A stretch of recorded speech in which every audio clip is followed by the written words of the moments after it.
Claude Monet is often criticised for being overexposed, too easy, too obvious, or worse, a chocolate box artist. His last works, the enormous water lily canvases, are amongst the most popular artworks in the world. Yet there is nothing tame, traditionalist, or cosy about these last paintings. These are his most radical works of all. There would be no water lilies if Monet had obeyed the city council.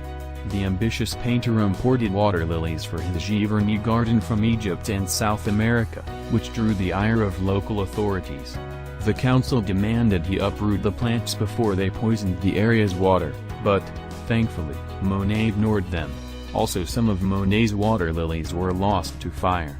In 1958, a terrible fire broke out at MoMA.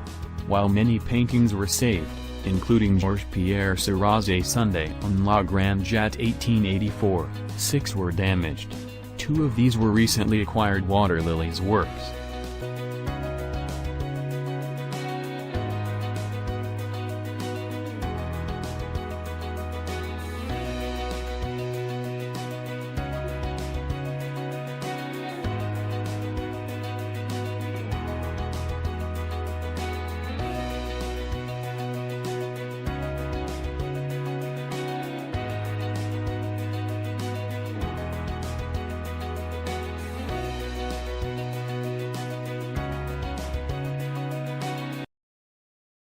Claude Monet. Born in Paris, France on November 14, 1840, Monet was a painter who is celebrated as being the founder of the French Impressionist movement.